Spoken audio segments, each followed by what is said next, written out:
Hello, everyone, and welcome to the next edition of our sales webcast series, where we talk to sales experts and people who are doing cutting edge sales work. And for today, we actually have Mr. Anderson Hirst, who is a sales expert, a sales consultant, has his own company, Selling Interactions, and right now has authored a book titled Sales Management for Startups and SMEs. Anderson, thank you so much for taking the time to talk to me and the audience as well. It's an absolute pleasure and an honor, I may say. Well, honor. Well, absolutely. Thanks a lot for that, Anderson. Anderson, essentially, tell me something about yourself, right? So essentially, how did you get into sales? Is it something that when you were in high school or when you were young, you said, I am going to get into sales, this is my dream, or is it something that you stumbled upon? Yeah, great question. I think many people stumble their way into sales, don't they? In my own case, my first job actually was brewing beer. I really wanted to learn how to brew beer, and I started that career, but soon realized that production management was not for me. Very routine job, very standardized. And during the course of that job, I met many salespeople that came into the brewery selling their products. And I was quite young at the time. They had company cars, their life looked fun. So I just decided to make the jump and took up technical selling myself at the age of about 24. Wow. And I've been in sales ever since. Fantastic. So going from a person in production, going more into sales and now a sales author, tell us a little bit more about the journey when you went into sales and now to the point where you are a sales author. Yeah, sure. And I think, my journey is somewhat chaotic as a career and perhaps serves as encouragement for other people that are not really sure about the direction of their career. So I worked in technical selling for about 7 years, a job that I really enjoyed, but I became kind of hungry for something more. And one day I saw a job advert in the paper for a sales training role, working at a consultancy. So I like to look at the advert and just apply for the job to see what would happen. Met the company, loved the company, and then loved the job. So I worked in sales training for 10 years. And midway through that journey, I started to get hungry for more. And I had always thought about studying an MBA. And then eventually I decided to do that. And then that really changed everything for me because I started to look at research in sales and how that could help inform the way you sell. So I then, pretty soon after doing the MBA, started my own business, which is sales training, sales consulting, and still I have to sell that product. So I've effectively been in sales now since the age of 24 and, focus on helping other clients improve their sales organizations. Yeah. So what went into this book is all those years, and I'm not going to mention your age because you said 24. So Thank you. 24 onwards to the point where you are right now, because your book is just getting released. You have been working in sales, and you finally thought to put it on paper, right? Now, you mentioned an MBA, and when you were doing your MBA, you must have maybe come across one or two, if not many, books on sales. So why your book? Because it's a long, arduous task. Writing a book, it can be very lonely as well, right? So why write a book when there are plenty of books out there? And tell me about what is unique about your book before we get into what is there in your book. Yeah, okay, great question. I've always loved writing, okay? So there was always part of me that wanted to write a book. And indeed, you're right. When I studied the MBA, you start getting exposed to different books, different research and so on. And there are some fantastic books out there. I lean on them a lot. So, some examples I brought with me. Key Account Management, this one, a good classic. You probably know it. Maybe the less well-known one, but some excellent research going on in Germany. There's some fantastic books out there. And I wanted to write something, but because there were so many good books, it was not immediately clear to me what to write about. But COVID changed everything because during that period, we worked with a lot of big organizations, but they put all of their sales force onto furlough, meaning they weren't working. So, suddenly our pipeline of training consultancy went off a cliff. And, if you're in the business of selling consultancy, you can never give yourself the excuse, well, I don't know what to sell. So we then started working with small businesses, and during that period of COVID, I worked with something like 10 or 15 small businesses, startups and so on, and they all had a really similar challenge, which is a founder with a genius idea, a lot of experience, but very little sales knowledge. And I found myself doing the same job again and again, working with these companies. So at that point, actually, one of the clients said to me, have you got a book? And I took this as a signal from the universe. It said, okay, this is the audience. This is what the book is about. So what it does is it brings together all that good stuff that I've seen in lots of different areas over the years, all those wonderful books that we talk about, and put it into a context that was right, hopefully, for that audience. Fantastic. So what I really like about it is the fact that I have read books. So that's my life, reading books and articles and stuff. So what I've seen is I've seen books written about sales. I've seen books written about sales management. And what I finally see is a book, and that's essentially I would urge the people who are interested in what Anderson has to say is to go take a look at your book and maybe even buy the book. Is because of the fact that absolutely. So essentially, is you have a little bit of both, right? You talk about managing your funnel, managing your leads, but you also talk about your go-to market and your sales strategies, which is very interesting because you find them both in one book, which is a combination of sales and sales management. And that is what really interested me. And what when I was looking at it, and I was thinking to myself, well, it's just not for scale-ups and SMEs alone. I take a look at a lot of subsidiaries in companies and in countries where they almost operate like an SME. They're so far away from headquarters that they have kind of an autonomy. And of course, they have to work within a little bit more parameters in terms of how to use branding, signage, and everything else. But in terms of running it, you're also running it like a SME or even a startup, even, right? So without further ado, let's get into your book as well, right? So what are the things, if you talk about it, right? What are some of the things, in your opinion, are challenges facing startups and scale-ups today? Yeah. Okay. So, I mean, just to pick up on something you said, David, which I think is really important, is you're absolutely right. There are divisions of really large companies that have exactly the same challenge. And I wanted somehow to add that into the title, but the title was already quite long. So you're absolutely right. There's many companies in that situation. So the challenges for startups, I think there's several key things. So let's deal with something very basic, which is about attitude. At least in the UK, there are many founders that consider sales to be a kind of unusual, difficult, maybe sleazy profession that they don't understand and don't necessarily want to be salesy. So there's an attitudinal barrier for some entrepreneurs, which is sales is for other people, and I don't want to be part of it. So part of the challenge is to help entrepreneurs realize sales is not like that at all. Yes, of course, you can find someone that's doing bad practice in sales, but sales is a great career. It's a professional career, and part of that is understanding what is sales so that entrepreneurs can get hold of it and start to use it. So the book addresses, things like ethical selling, what is business to business selling, all that stuff. The other big challenge for startups is if they've got a brand new idea, they've got to figure out how the best way to sell that is. Now, not every company in a startup needs personal selling. So this book is really aimed at business to business organizations where they do need personal selling. And in that case, not every sales process is the same. There's some commonalities, but figuring out what is the right sales process for your product to your customers is really important, because when you've nailed that, then everything else can be built around it. How you coach people, how you train them, how you incentivize them, etc. So that's the challenge, is what does good selling look like for us? And can I embrace it and believe in it as an entrepreneur? So I want to manage it and drive it. Does that make sense?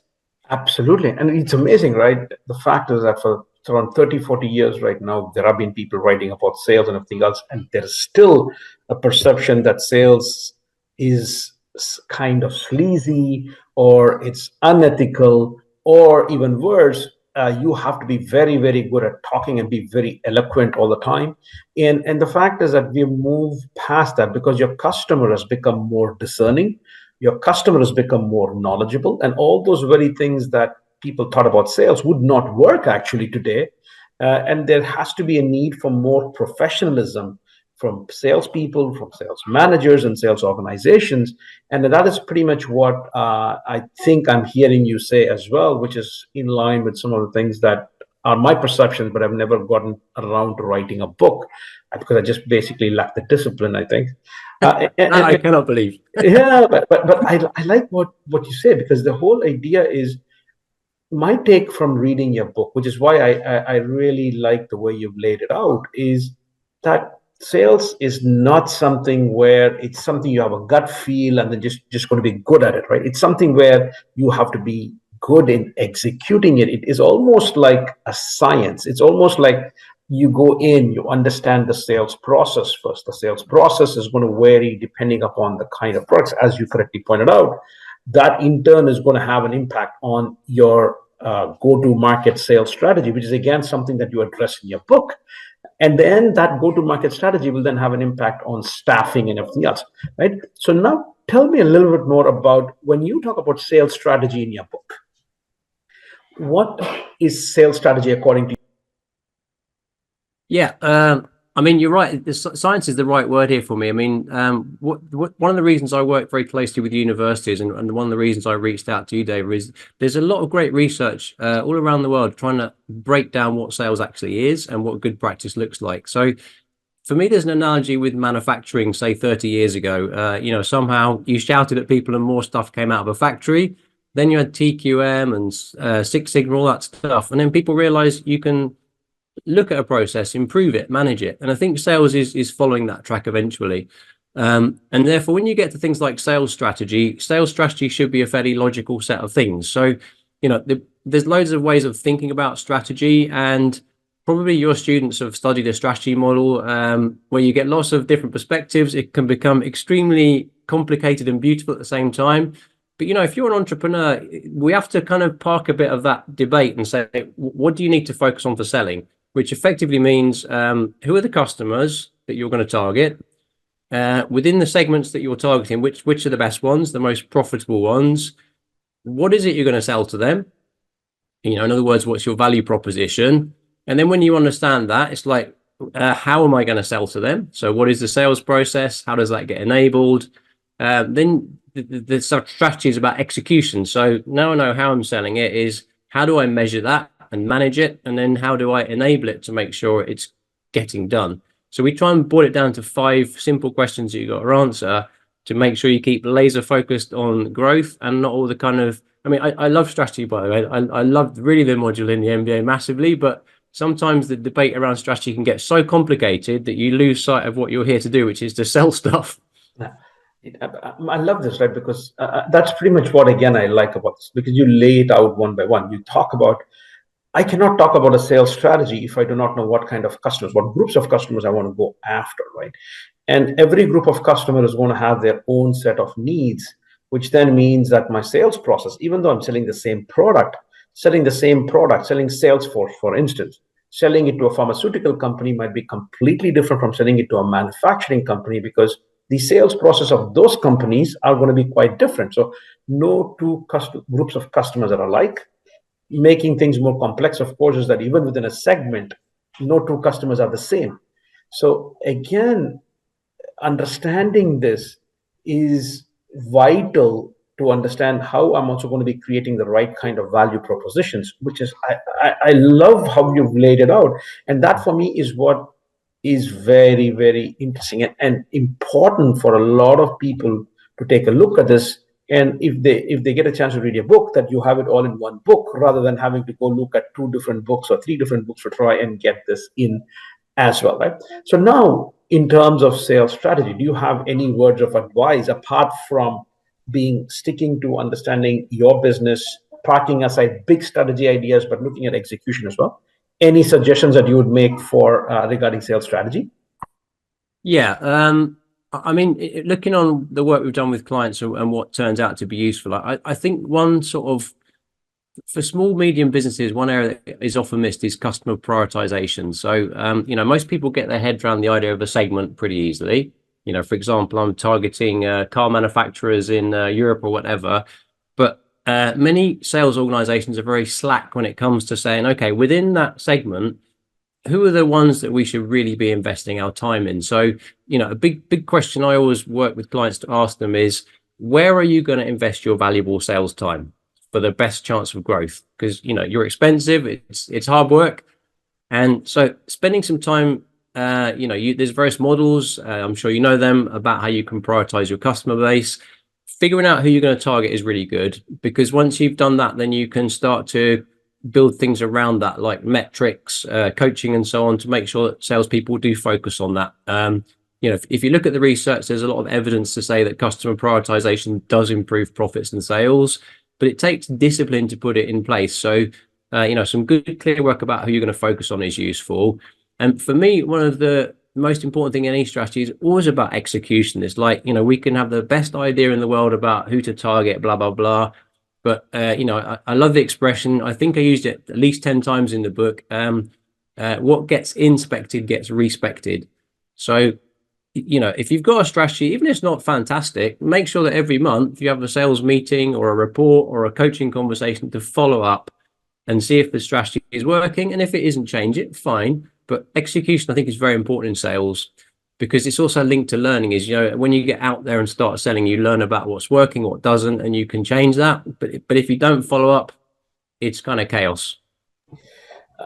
Anderson, what are your thoughts on this? Right, one of the things you talk about is customer prioritization, and I love this. Right, we call it customer portfolio analysis, or what normally sales managers know is your A, B, C, D customers. Right, essentially you will have a pyramid, and of course you have your A, B, C, D customers as well. Right. Yeah. But it's incredible. The fact is that there's a lot of miscommunication that happens between marketing terminology and sales terminology, because when we talk to salespeople and sales leaders and say segmentation, they think of A, B, C, D, whereas marketing talks in terms of sectors, right? Now, as an SME, it could very well be that I have the same product selling it to multiple sectors, right? So do you talk about the differentiation between a marketing segmentation and a sales segmentation and how they're connected in your book? Yes, I do. I mean, it's a really good point. It comes up a lot because, especially with big organizations, they often use the word segmentation when, to my point of view, they mean prioritization. So the definition that we use is a simple one, is like a segment is a group of customers that have similar needs, desires, wants, behaviors, and so on that you can target. Customer prioritization is within that segment, which are the most attractive ones to go after. So we segment first, then we prioritize second. But that's just, I have to say that I base that on this, this book is, that's the language they use. And there's different arguments about who calls it what. But for the audience of entrepreneurs and startups, I don't think they want to read the debate. They just want to say, what do I need to do? And, what do you mean, Anderson? So that's the definition we use and how we cut it up. Fantastic, because for me, that pretty much will signal how you invest in your capability building afterwards, right? And yes, that has also an impact, saying that with these kind of customers, if the prioritization is not as high as the others, I need to rethink my whole approach, saying, should I be working with partners? Because that's also one of the things I like in your book as well, because you do talk about how do I work with partners. And how do I work? Either it could be an ecosystem partner, or it could be a company which is going to be an installer or an integrator, or just a box pusher, right? Saying that it's too expensive for me to use my own sales team to be looking at things. And that all goes into that customer prioritization. And I'm really glad that you talk about the difference between market segmentation and prioritization as well. Now, what would your advice be for a lot of leaders out there who struggle with this idea of value proposition, right? Because a lot of them talk about value proposition and they say, this is what our company stands for, right? In your opinion, is that a value proposition, or is it a value proposition when it becomes more specific according to what that particular group of customers or that individual customer is looking for? What are your thoughts on that one? Yeah, I mean, you've touched on an area of like sales sort of thinking, which is muddy, is confused, sale a value proposition. In fact, I'm going to be running a workshop for a client in a few weeks on helping them select their value proposition. It's a large company, it's not an SME. And I think the risk is for many companies that the value proposition becomes a kind of divorced from the market boardroom discussion about something which ends up being irrelevant. Because, in the end, value proposition in business to business selling is created in a conversation. Okay. So, if I meet with a client and they tell me what their needs are, then I have to provide something of value to them. So I think companies can get hung up on saying, what is our value proposition? Creating sort of taglines and documents and marketing collateral that no salesperson ever uses. I think what is really important is with business to business selling, because my specialism is business to business, personal selling type stuff, is that the sales force do two things. Okay. One is they get excellent at listening and questioning, because to my point of view, value proposition is always slightly personalized. A customer has particular needs, and the only way you can really offer them something of value is understanding precisely what's important to them. So value proposition starts with, really taking time to discover needs, figuring out what's required, and then presenting what's valuable to a customer is a bit more easy.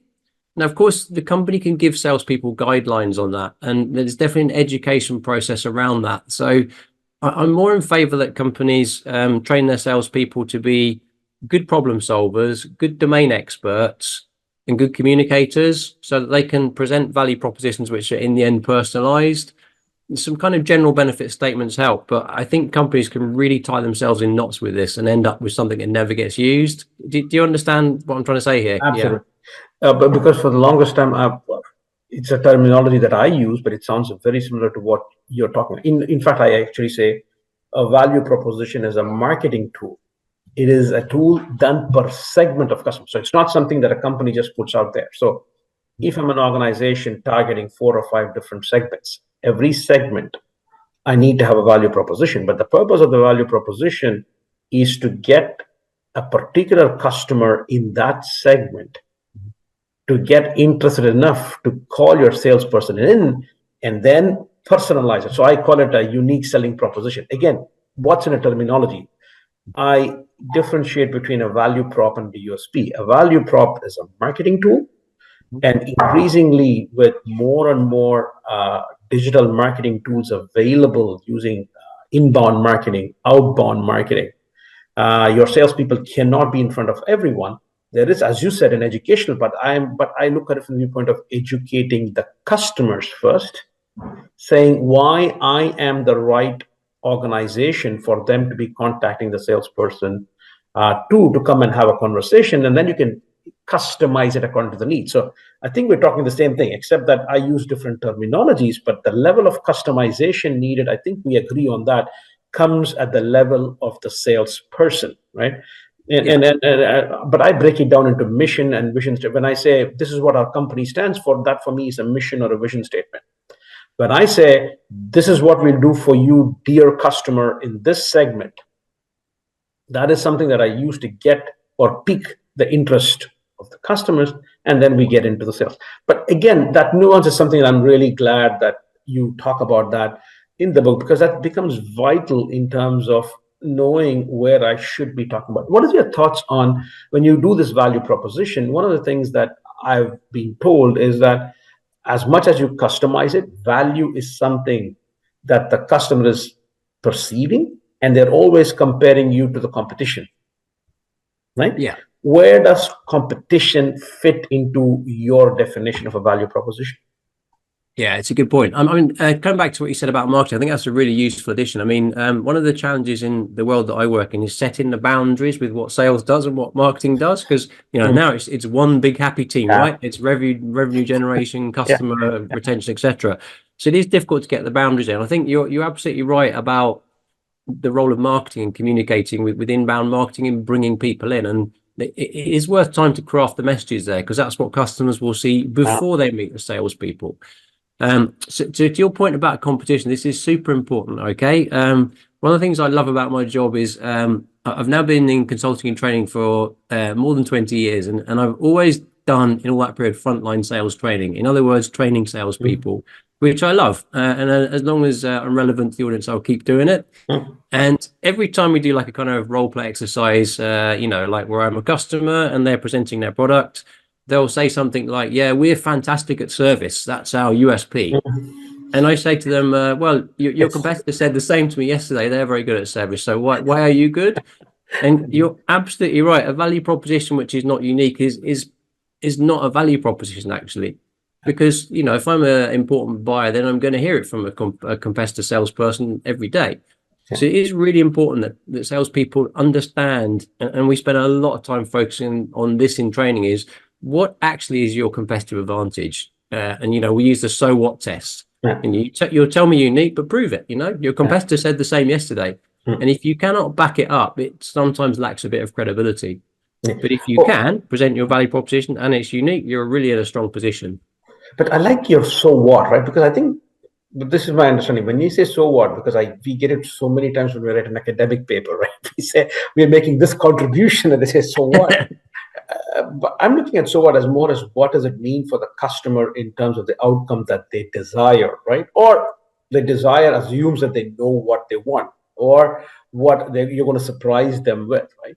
And then once you say you're going to do that, you still need to prove it, right? So for me, so what and proving it are connected, but that we should not mistake both of them. Both of them are vital. What are your thoughts on that one? Because as I said, there are so many things in your mind that for you this is how you explain, but for me in terms of trying to see how can I translate that is pretty much what I'm trying to look at. Huh? So what are your thoughts on that? So what and prove that are connected but could be separate. What are your thoughts on that one? Yeah, okay. Good question. We're getting into the real meat of the topic now. I think you hinted at it earlier. I mean, today's buyer is getting more sophisticated. I mean, it's a trend that every student knows about is, their access to all the information. So when a salesperson turns up in the office of a customer, it's never the case that the salesperson breezes in and the customer has never heard about the product category or knows nothing about it. So they probably did their research before the salesperson turned Mhm. up. So the so what that's important, is that I can show that it's relevant, but I also need to prove that what I've got is different because customers done their research. Just Yeah. like if you go and buy a car, you never walk into a showroom just off the street and go, oh, that looks like a nice car, I'll go and take a look at it. You probably looked at all the research tables, you know what the competitors like, and there's a good chance you know more than the salesperson. So Mhm. salespeople will have to be able to show, really important, that there is some substance behind their arguments, because otherwise customers probably know they're telling fibs, and then the conversation lacks credibility very quickly. Absolutely. And that is what I think is, for me, a quick segue into what I also like is in your book, you talk about onboarding. I like it personally. I'll tell you why, because it's so hard. And tell me what your customers are saying, because I hear it all the time that it's so hard to get qualified talent.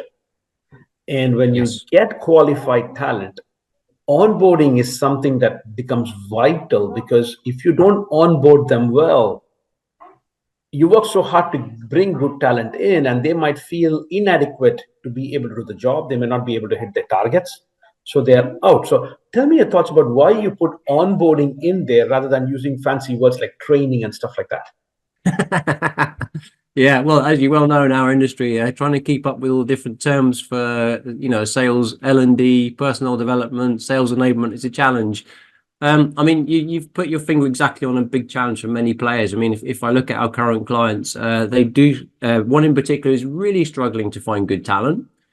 That's a real challenge for them. And even though it's a big organization, onboarding is still a problem, because, like, unless you're a software company that's taking on 10 people at a time, you typically onboard salespeople one or two at a time. And actually, their experience is very important, what they receive for onboarding. If it's done badly, people, there's loads of research to show people typically leave within 3 or 4 months if they didn't have a good experience onboarding. So it is important, but it's very difficult for organizations to manage that when you have one person at a time, because good onboarding is intensive. So even though the audience that I'm referring to is often startups and SMEs, the same dynamics about HR still apply. In fact, I have a conversation with the daughter of someone just this week who's working in a startup in a marketing role, and her experience has been pretty terrible. And honestly, she's thinking of leaving. Very talented girl, but you know, for that SME, for that startup with 12 people, if she is recruited and moves on, that's expensive and difficult for them. So even if you're a small firm, you've still got to try and work on onboarding.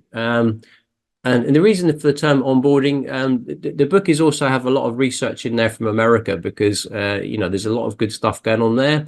And, in America, onboarding is often a term that's used quite a lot as well. So, we could call it induction in the UK. I don't know how it is in France. My French is not very good, I'm afraid. But but I like the concept of onboarding people when they start in an organization, right? Because for me, it's so vital because you expect them to hit the ground running, and it's for startups. If you're in a funding stage, or if you're seeking funding, your challenge is to prove that you have a book of clients so that you can actually go and go to the next stage of funding. If you are an SME, you need to make sure that you pay the bills. You have taken loans or you've done things and you want to get that paid as well. If you're a big organization, you also have the challenge of making sure that just because you're not able to staff people in or they're not able to do well, you're putting more stress on the already existing salespeople. So onboarding becomes vital on in this as well. And I want to talk about two more questions in the interest of time, and then that's what it is. You talk about sales enablement, and there's a lot of people who talk about sales enablement in terms of platforms, right? What are your thoughts on that? Is sales enablement just about platforms, or is it a kind of a philosophy or an approach in an organization? yeah, I mean, sales enablement is one of a good example of something that's kind of drifted across the pond from America over the last 10 years. For me, it's very much a way of thinking. It's a function first and foremost. Of course, technology can support it, okay? But let's talk about the function first. So normally there's a few definitions of sales enablement, but in the end, the one which is important for me is the reason you have sales enablement is to enable salespeople to implement your sales strategy. So one of the definitions I use in the book is that a good sales organization will hit their target. So 10% growth, party at the end of the year, we did it, well done. Okay, that's good, but what did you sell and who did you sell it to? And was that the strategy that you had, or did you just make the number? A great organization will be able to say, we want to target this product to this customer at this price and sell it in this time window. I mean, that's really challenging, okay? But if you can do that, what you have is a sales force that's agile enough to implement a strategy. So sales enablement's role is to say, this is the strategy we have, so let's enable these salespeople to do that. And in practice, how do they do that? It's by training them, so giving them the specific training they need to make the strategy work, by coaching, so helping them once they get started to carry on and do that, and by giving them content which helps them to sell in front of a customer. So that's the sort of classic definition: coaching, content, and content. And then the platforms, of course, enable that and give the technologies to do it. So they're very useful, but it's a way of thinking sales enablement. And I should just say it's not for every company. It depends on your sales approach, whether you need it. But there are certain organizations where it's a really smart move to have that in place. I love that. And you hit something on the head, which is my last question, saying that the purpose of all sales enablement, all sales strategy, sales enablement is to hit your targets, right? And what are your thoughts? Because there's a lot of move right now towards saying we should not just be focusing on just pure output of salespeople, but we should be looking at the kind of activities that they perform, because there are a lot of things that salespeople cannot control. Right? If you take a look at books like Cracking the Sales Management Code, or trying to take a look at the book on Building a Winning Sales Team by Zoltner and Sinha, and all those kind of, they talk about you should be much more focused on activities. What are your thoughts on that? Yeah, activities and outcomes. Yeah, I mean, yeah, okay. So this is an interesting one. If you look at the research, the academic research, so I'm sure I will never talk to you about that as professor of marketing, but I'm sure you're aware of it. Is like my sense of it is the research shows that you can get greater growth by focusing on activities. Actually, some marginal evidence for that, and many companies are doing that. I think it's good up to a point. So for me, the analogy that I use with companies is like if you're training to run the Paris Marathon or the New York Marathon or whatever, the output is the finish time, which cannot change when you cross the line. But the activities is the amount of miles and stuff you do each week. So if you're genuinely interested in performance, of course you want to manage your activities. it's stupid to get to the marathon and say, well, I didn't achieve it again this year. When you realize very simply that if you plan for a strategy sort of 6 months out and you track what you do every week, then you stand a much better chance. So activity management is good, but the danger of it is you revert to this kind of Tayloristic model of human resource management, which is you see people as kind of like cogs in the production machine, and you whip them for not doing the activities, and then funnily enough they leave. So we have to be a bit careful with that, and I think the synthesis is to try to help people see the value of using it as a coaching tool, like you will be running. Is if you want to be a good sales professional, probably it's in your interest to look at these metrics and do them, because and again, it ties back to a good sales process. If your sales process is really well designed, in other words, it sets out what good selling looks like in your sector, then a good sales professional will be motivated to do those activities because they can see, within reasonable doubt, that if they do them, they'll hit their number, which brings them all the good things that does. So they're all good, but we just need to be a bit careful you don't end up treating people like a machine, I think. Absolutely. And I think that's perfect, because for me, that's why I personally say that the best sales enablement strategy is having good sales managers. Not if it's a strategy, but the idea is you need to know strike the balance between activities and outcomes, and helping coach your sales team towards that. That's all the time that we have, but I think it's a fascinating conversation, Anderson, and I'm sure that when I get a chance to read the book, that I'm going to learn a lot of things, which is, I think, going to be fantastic. And again, what we'll do, of course, is that we will have a copy of the book. The name of the book specifically is Sales Management for Startups and SMEs. But again, thank you again for sharing that as well. But the key aspect here is that there is lessons to be learned for any sales manager working in any kind of organization, because it is about science. It is about the fact that there is kind of a structured process in place, and you cannot just achieve numbers by sheer luck, unless you just are protected by patents and you're the first company in the market. Anderson, thank you so much for taking the time for talking to us. Good luck with the launch of your book, and I look forward to reading your book as well. I loved it. Thanks for having me as a guest, and I really enjoyed our conversation. I had some good food for thought from the things you said about value propositions and marketing as well. So that's in version 2 of the book. Absolutely. Good luck. Thanks.